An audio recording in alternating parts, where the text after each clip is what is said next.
Hello guys, balik lagi ke channel gua. Video kali ini akan ngebahas tentang multitester yang dulu pernah gua beli dan sempat gua kasih lihat di beberapa video gua yang sebelumnya, dan udah sering dipakai juga untuk percobaan-percobaan gua selama bikin video ini, dan di luar dari video ini juga sering gua pakai. Dan kali ini gua mau bahas ya mungkin hampir sebagian atau mungkin beberapa fitur yang ada di multitester ini. Jadi memang multitester ini agak unik ya. Jadi biasanya kalau kayak gini kan, kalau pakainya dial kayak gini kan manual ya. Tapi ini manual dan otomatis, unik ya.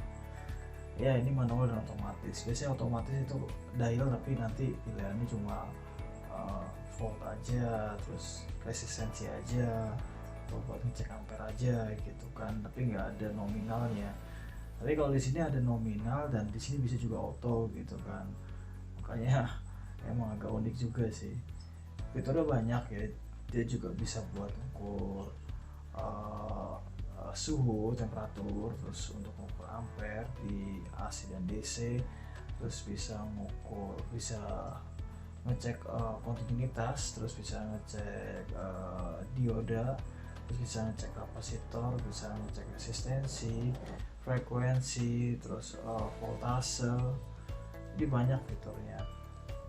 Dan yang agak unik juga ada NCV non contact voltage. Jadi bisa ngecek sambungan yang ada listriknya tanpa harus nyentuh gitu loh, tanpa harus pakai probe-nya. Jadi nggak perlu pakai probe ini buat disentuhin listriknya, cukup jarak agak nempel gitu di kabel atau apa, ditaruh di bagian depan sini ya, dekat ini. Nah, kita coba satu-satu. Jadi kalau mau coba NCV nya kita nggak perlu probe-nya, tapi kalau mau dipakai juga nggak apa-apa, cuman tinggal pakai aja gitu, karena dia non kontak, jadi nggak ada kontak sama sekali. Kita akan coba, kita putar aja ke sini sekali. Kalau secara default dia akan langsung, nah ini, jadi kita kasih jarak dulu. Nah, dia belum deteksi apa-apa di sini ya, karena memang ada jarak radius untuk bisa terbacanya. Nah, kita coba dekatkan. Kalau dekat banget,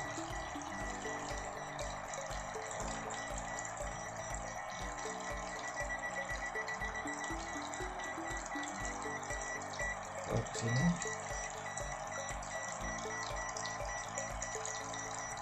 jadi bisa baca apa aja. Nah, kira-kira seperti itu NCV. Ini dia bisa membaca ada suatu listrik pada suatu aliran itu ada apa enggaknya, dia bisa ngecek tanpa harus nyentuh, kira-kira seperti itu. Lalu kita coba untuk mengukur voltage dan frekuensi secara bersamaan, dalam artian kita sekali cek itu kita bisa tahu dua-duanya. Jadi kalau yang ada hubungannya voltage, resistensi, frekuensi, pokoknya bisa dilihat di lambang-lambang sini, itu berarti si probe-nya dipasang di tempat itu ya. Kalau di voltage memang kom hitam pasti di komnya, terus yang merah di sini.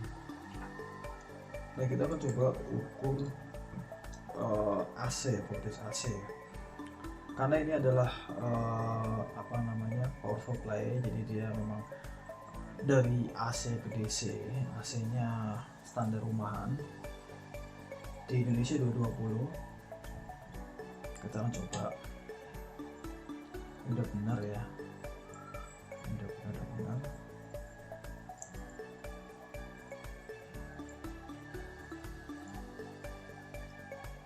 Nah, kelihatan ada 224 volt dan 50 Hz. jadi untuk mengecek voltage begitu caranya. Karena AC itu kan dia nggak kita bisa cek tanpa harus tahu polaritasnya kalau untuk pakai multitester. Nah, sekarang kita coba yang DC nya. Kalau di DC kita harus tahu polaritasnya, jadi kita harus tahu yang mana yang minus, yang mana yang plusnya. Nah, kita akan coba ini udah benar. Kita coba kan power supply, ngecek power supply ya. Minusnya di sini, plusnya di sini. 12 volt ya. 12,03. Jadi harus tahu polaritasnya. Gampang ya kalau udah ada multitester ya, semua jadi bisa kita apain. Nah, kalau untuk yang millivolt ini gimana ya, karena gue nggak punya penghasil millivolt yang menghasilkan dalam bentuk mili ya, jadi kita nggak bisa ngecek.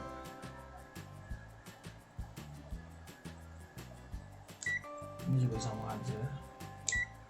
Nah, untuk resistensi ya kita coba, kita ada resistor di sini. Yang gampang sih kalau mau tes sama tes resistor aja. Kita pasang di sini sebagai dudukan sebetulnya untuk kali ini. Untuk video kali ini kita pakai si breadboard buat dudukan. Kita coba.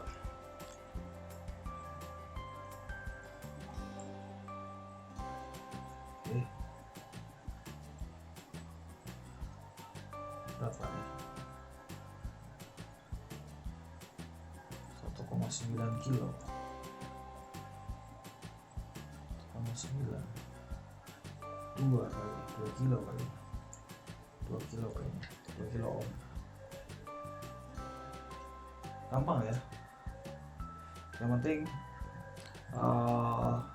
untuk sambungan probe-nya perhatikan dan settingnya perhatikan. Kalau ini pakai auto ya, kalau pakai manualnya berarti kita tadi tahu 2 kilo ya, berarti kita kalau misalnya mau ngecek itu, jadi kalau misalkan kita mungkin kira-kira udah tahu gitu ini 2 kilo, atau kita bisa mulai dari yang paling gede dulu, misalkan 800 kilo kita pasang.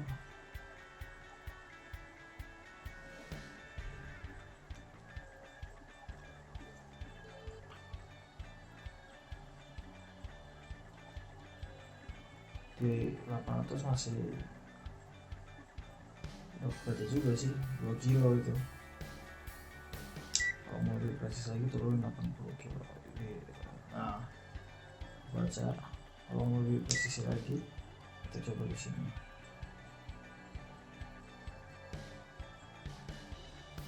Ya, jadi kira-kira seperti itu kalau untuk yang mengukur resistensi. Lalu kapasitor ya, iya benar, kalau lambangnya ini kapasitor ya, ini kapasitor, dan jadi ini kapasitornya, sebutnya kapasitor atau orang bisa bilang elko ya. Nah, ini perlu perhatikan bahwa di sini ada polaritasnya. Ini bisa dilihat di sini ada minusnya di posisi ini, jadi harus diperhatikan. Kita akan coba. Ini kita butuh dudukannya ya. Nah, kita coba, tapi ini sebelah sini, kita ini sama ini. Ini mungkin sekitar 1 mikrofarad ini.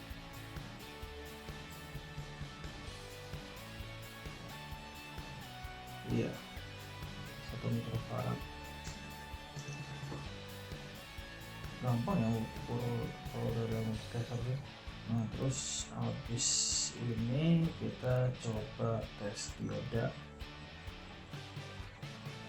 Jadi kalau dioda gue nggak punya ya, tapi yang sejenis yang dia cara kerjanya mirip kayak dioda, yaitu ya LED nih, lampu LED. Maksudnya dia cuma bisa nyala kalau arahnya benar gitu loh. Nah, kalau kita ceknya kok ini sih ngawur. Ini ya lambangnya, tanda panah ada garisnya gitu. Saya nggak tahu nih ini kok nyala. Nah kita kalau benar nanti nyala, terus nanti ketahuan voltasenya berapa yang dibutuhkan si lampu LED-nya gitu. Nah, jadi gampang ya. Terus continuity. Kalau continuity itu sebetulnya apa sih, buat ngecek tersambung apa enggak gitu loh. Jadi dalam satu rangkaian, kalau misalkan kita mau tahu ini ada sambungan ke sini kemana gitu, atau kita mau ngecek itu nyambung atau enggak gitu ya. Tapi ada baiknya kalau mau melakukan pengukuran continuity, ada baiknya voltase jangan masuk dulu gitu loh. Maksudnya di kondisi rangkaian nggak ada listriknya gitu. Karena gue nggak ada yang bisa gue cek, mungkin gampangnya ibaratnya misalkan terminal blok kali yang ada jalur-jalur ini, misalkan dari sini ada sambungan apa enggak gitu ya. Kalau kayak gini sih gampang, antara sini sama sini pasti nyambung gitu loh, pasti nyambung. Kalau continuity ini kita misalkan ada jalur kabel gitu ya yang ribet gitu ya, terus kita mau cari tahu ujung sama ujungnya itu yang mana gitu ya. Nah kita bisa ngecek pakai continuity gitu. Jadi ujung sama ujungnya, yang satu ada dua probe-nya, yang satu ujung yang kita pilih gitu ya, mau kita cari ujungnya, ntar ujung satunya lagi kemana gitu, nggak boleh kan ada satu ujungnya gitu. Yang satu pasang gitu kan, yang satu lagi coba satu-satu gitu kan, ntar temu tuh yang mana gitu kan. Tapi karena gue nggak ada alatnya ya, sebetulnya ya caranya kan, dia cara kerjanya ya gitu, nyari apa sih namanya, bukan nyari sih, dia ngecek sambungannya gitu loh. Nah, kira-kira seperti itu untuk continuity. Lalu sekarang adalah kita ngecek ampere ya. Jadi kita ngecek arus yang lewat pada suatu rangkaian. Nah, di sini gua ada rangkaian itu. Jadi gue sengaja bikin terminal blok ini pakai 3D printer dengan tujuan agar mempermudah dalam pengecekan kalau mau ngecek apa ya, sambungan dengan multitester gitu ya. Karena kalau misalkan gue ngeceknya nggak pakai ini kan, gue harus megangin kabel itu satu, dan takut juga gue ntar satu ini. Tapi juga sebenarnya nggak aman sih, cuma dalam rangkaian kali ini nggak apa-apa lah kalau mau sebentar. Nah jadi konsepnya kalau kita mengukur ampere itu ya, jadi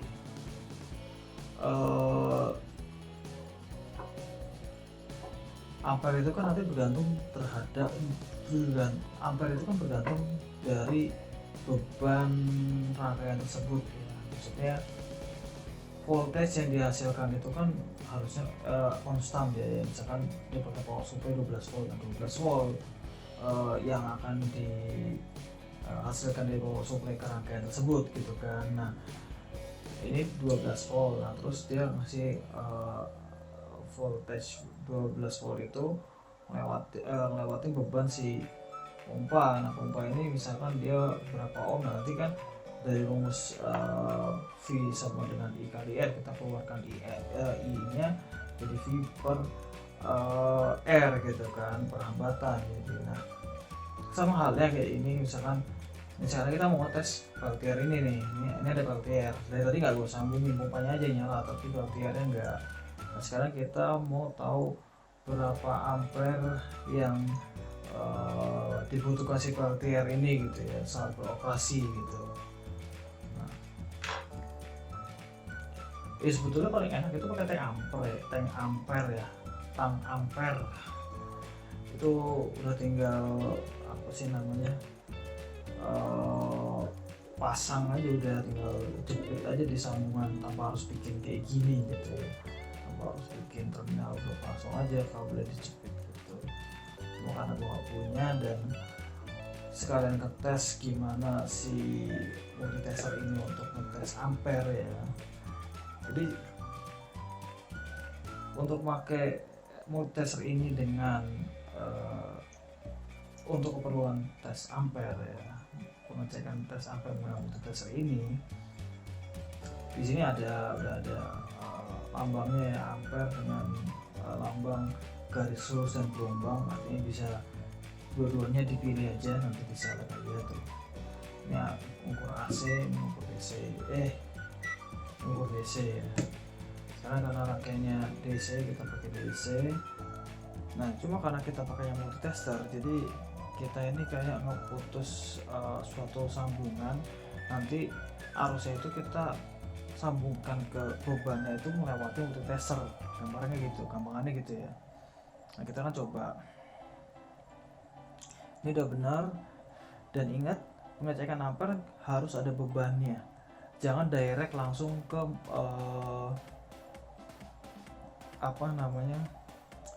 ke power supply, jadi harus ada bebannya. Kenapa? Karena ya namanya juga ngecek ampere gitu ya kan, jadi kalau dalam rangkaian itu kita ngecek berapa ampere yang dibutuhkan untuk menyalakan si alat atau beban tersebut gitu kan. Nah, ya ini biar kelihatan, jadi susah banget ya. Jadi ini dan ini. Oke, berapa tuh? 3,5 ampere ya. Kecil ya, nggak kecil-kecil banget sih, sebetulnya gede tuh masukin. Pompa ini aja kayaknya nggak sampai 1 ampere kayaknya.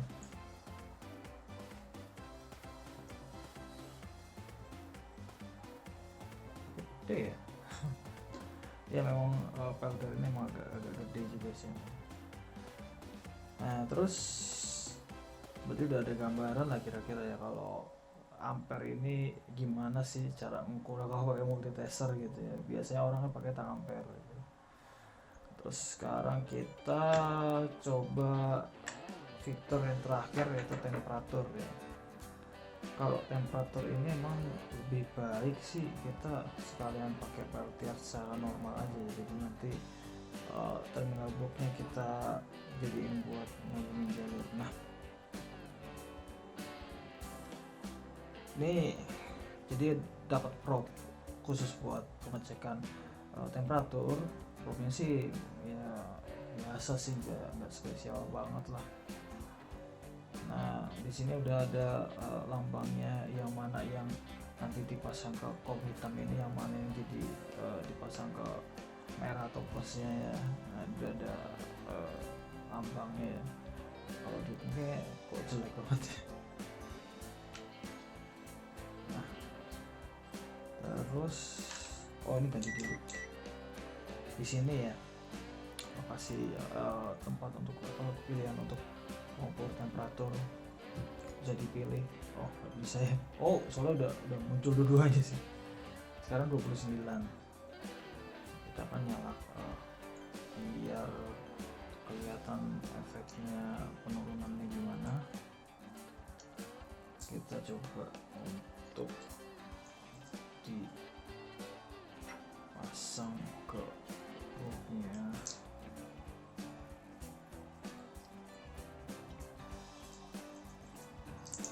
Jadi si book untuk lembaga ini gue tempelin. Nah sekarang kita akan bikin dia nyala terus. Dan kita lihat berapa penurunannya.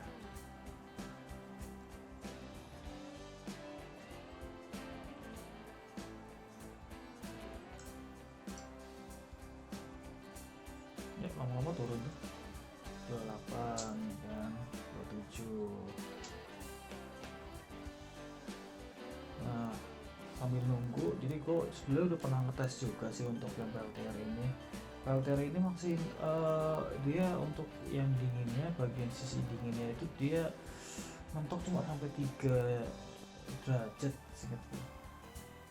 Jadi gue harapannya waktu itu bisa sampai 0 gitu kan. Makanya udah bela-belain pakai water block, terus air segala macam, apa emang harus pakai air dingin ya, maksudnya biar bagian sisi yang menghasilkan panasnya itu cepet dingin, jadi harus gue kasih air dingin gitu ya. Soalnya kan kalau yang gue pahami itu PLTR itu kan dia range ya, jadi range yang paling dingin sama paling panas gitu kan. Nah, kalau misalkan panasnya nambah terus ya nanti si yang bagian dingin dia nggak bisa ngejar ke 0 gitu loh. Nah makanya memang perlu ada water block gitu ya, karena biar ngejaga range nya yang bagian panas itu bisa turun. Nggak tahu bener apa enggak, mungkin kalau ada yang tahu atau bisa jelasin bisa tulis di kolom komentar ya. Ya terus sekarang udah sampai 26 dan itu akan terus turun ya. Jadi kira-kira seperti itu, dan memang fiturnya banyak banget ya. Sekarang naik lagi, harusnya dingin dong.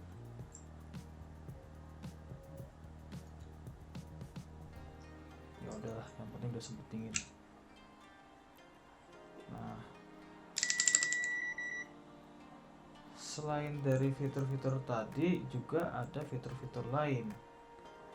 Misalkan kita pilih asal aja lah ibaratnya ya, terus kita perlu center.